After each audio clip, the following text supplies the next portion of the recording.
మనం వైఎస్ రాజశేఖర రెడ్డి, అదేవిధంగా చంద్రబాబు నాయుడు, కిరణ్ కుమార్ రెడ్డి రోషేలతోనే కొట్లాడి తెలంగాణ తెచ్చిన వాళ్ళం కదా. ఆ రోజు ఏ కేసులకు భయపడలే, ఎలాంటి టాటాకు చప్పుళ్లకు బెదిరిపోలే. ఢిల్లీని కదిలించి తెలంగాణ తెచ్చిన పార్టీ బీఆర్ఎస్ పార్టీ. ఆ రోజు ఎంత కష్టపడి తెలంగాణ తెచ్చినామో ఈ రోజు మా తెలంగాణ రైతుల ప్రయోజనాలు, తెలంగాణ ప్రజల ప్రయోజనాలు కాపాడడానికి కూడా బీఆర్ఎస్ పార్టీ కట్టుబడి ఉంటది, మీకు అండగా ఉంటది అని చెప్పి నేను మనవి చేస్తా ఉన్నా. అధికారంలో ఉన్నా ప్రతిపక్షంలో ఉన్నా మాది ప్రజల పక్షం, ప్రజల పక్షమే ఉంటాం. దయాకర్ అన్న అన్నాడు, ఆ రోజు నేను ఆరోగ్య మంత్రిగా ఉన్నా, అన్న వచ్చి నువ్వు ఇచ్చేదాకా కాదు అంటే ఇదే తొర్రూరులో 100 పడకల ఆసుపత్రి శాంక్షన్ ఇచ్చిన, పాలకుర్తిలో 50 పడకల ఆసుపత్రి ఇచ్చిన. ఎందుకైతే లేవు పనులు? ఎందుకు పనులు ముందుకు పోవట్లేదు? నేను అడుగుతా ఉన్నా, పనులు ముందుకు పోవాలన్నా వద్దా? ఇవాళ అన్నీ ఆపేసింది. దవాఖానల మందులు లేవు, దవాఖానల నిర్మాణం ఆగిపోయింది, రోడ్ల నిర్మాణం ఆగిపోయింది. మరి ఇలా పాలకుర్తికి 1 ఓటు 2 ఎమ్మెల్యేలు అన్నారు. 2 ఎమ్మెల్యేలు దేవుడికి కానీ ఉన్నది పోతున్నది. ఓ దవాఖాన పని అయితే లేదు, మన అభివృద్ధి ఆగిపోయింది, మంజూరైన రోడ్లు రద్దయిపోయినాయి, ఎస్డిఎఫ్ నిధులు వెనక్కి పోయినాయి. ఎటుపోతుంది పాలకుర్తి? మా దయాకర్ అన్న పాపం ఆయన మనసంతా మీ మీదనే కొట్టుకుంటుంది. 4 రోజులు బాధపడ్డాడు. ఇంకోళ్ళు అయితే ఓడిపోయినా అని ఇంట్లో కూర్చుంటారు, నేను ఓడిపోయినా నాకేందని ఇంట్లో కూర్చుంటారు. కానీ దయాకర్ అన్న కూర్చున్నాడే. ఇప్పుడు కూడా ఎమ్మెల్యే లేకపోయినా నా రైతులకు రుణమాఫీ కావాలి, నా రైతులకు న్యాయం చేయాలి అని నన్ను తోలుకొచ్చిండు. పంటలు ఎండిపోతే కేసీఆర్ను తోలుకొచ్చిండు మీ దగ్గరికి. మీకోసం ఈరోజు కూడా మిమ్మల్ని కన్న పిల్లలోలే తోబుట్టులాగా మీకోసం కొట్లాడే నాయకుడు మా ఎర్రబెల్లి దయాకర్ అన్న అని చెప్పి నేను మనం చేస్తాము.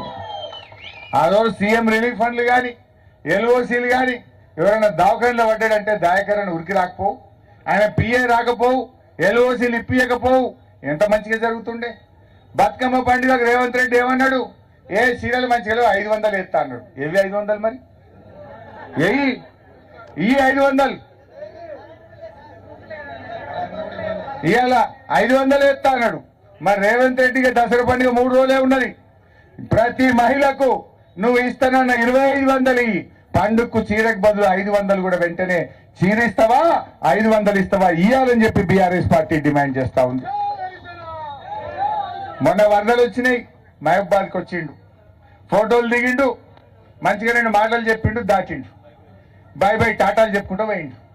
ఏం చెప్పినావు నువ్వు ఆ రోజు? ఎవరి పొలాలైతే ఇసుక మేటలు వేసినాయో, ఎవరి పొలాలైతే ముంపు గురైనాయో, ఎవరి పొలాలైతే వరదలో దెబ్బతిన్నాయో మనిషికి ఎకరానికి 10,000 ఇస్తాను. ఏమాయా 10,000? 2 నెలలే 10,000 కాదు కదా, 10 రూపాయలు కూడా ఇవ్వకపోతుంది. పాపం ఆ రైతుల పరిస్థితి ఏంది? మాటలు చెప్పుడు కాదు, దయచేసి మొన్న అకాల వర్షాల వల్ల రాష్ట్ర వ్యాప్తంగా నష్టపోయిన రైతులకు వెంటనే 10,000 రూపాయలు విడుదల చేయాలని చెప్పి కూడా బీఆర్ఎస్ పార్టీ డిమాండ్ చేస్తా ఉంది. సో సోదరులారా, ఇప్పుడిప్పుడే ప్రజలకు కూడా అర్థమవుతుంది, పాలేందో నీళ్ళేందో అర్థమవుతుంది. వెనకకెళ్ళి మా తమ్ముడు కరెంట్ సరిగా ఉంటలేదు అన్న అంటుండు. ఇవాళ ఇళ్ళల్లో రోజుకు 4 సార్లు కరెంట్ వచ్చిపోతలేదు. పావు గంట పోతుంది, పావు గంటకు వస్తుంది, అర్ధగంట పోతుంది, అర్ధగంటకు వస్తుంది. అది ఎందుకు పోతుందో అర్థం కాదు. ఏమైందా అంటే రేవంత్ రెడ్డి తొండలు వచ్చినాయి అంటాడు. తొండలు ఇప్పుడు పుట్టినాయా? నువ్వు మొదలు పుట్టినావా?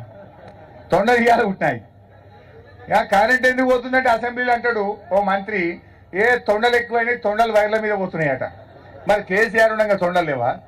తొండలు ఇప్పుడే పుట్టినాయి నీకు తొండలు. ఇంకోసారి అంటాడు హరీష్ రావే లైన్ మ్యాన్ ఫోన్ చేసి కరెంట్ తెప్పించిండట.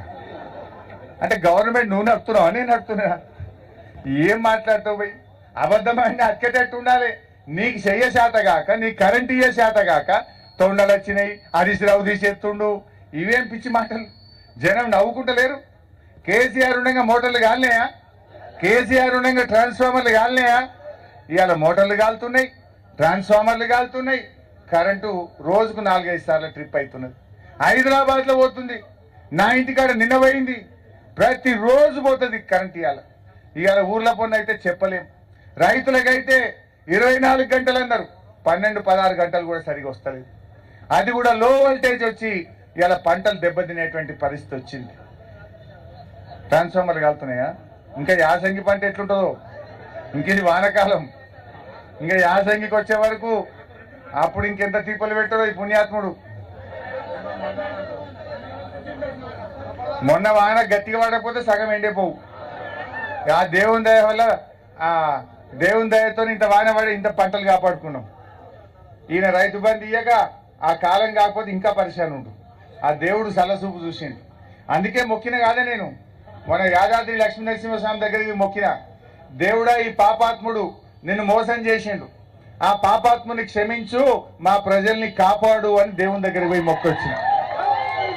ఎందుకంటే ఈయన దేవుళ్ళ మీద ఒట్టు పెట్టి మాట తప్పిండు కదా. నాకు అయ్యగారులు చెప్పిండు, దేవుళ్ళ మీద ఒట్టు పెట్టి తప్పితే పాపం బాగుంటది, అది మొత్తం రాజు అంటే ఈ రాష్ట్రాన్ని పరిపాలించే నాయకుడే మోసం చేస్తే రాష్ట్రానికి అనిష్టమవుతుంది అంటే ఏడమా ప్రజలకు కష్టం వస్తుందో అని దేవుని దగ్గరికి పోయి మొక్కొచ్చిన. ఈ పాపాత్ముడు తప్పు చేస్తే ఆయన ఒక్కని కోసం ఈ ప్రజల్ని ఇబ్బంది పెట్టక దేవుడా ఈ ప్రజల్ని కాపాడు, ఆ పాపాత్ముని క్షమించు అని చెప్పి యాదాద్రి దేవుని దగ్గరికి పోయి మొక్కొచ్చిన. ఆడపోయి మొక్కితే ఆడ కూడా కేసు పెట్టిండు నా మీద. నేను ఆయన తిట్టింది లేదు ఏం లేదు, ఇది క్షమించు, నీ మీద ఒట్టు పెట్టి మాట తప్పిండు, జరిగి నేను క్షమించవే అంటే నా మీద కేసు పెట్టి పరిచయం. ఇక ఎన్ని కేసులు అంటే గన్ని కేసులు పెట్టు, ఇప్పటికి ఒక 30 కేసులు పెట్టి ఉంటాడు నా మీద. పెట్టు, ఎన్ని పెట్టావు? భయపడతాం. తెలంగాణ ఉద్యమంలో 300 కేసులు మా మీద. నిన్ను ఇడిసే పెట్టేది లేదు. కానీ ఒకటి జాగ్రత్తగా ఆలోచించుకోండి, దేవుణ్ణే మోసం చేసిన ఈ మోసగాడు రేపు ప్రజల్ని మోసం చేయడా?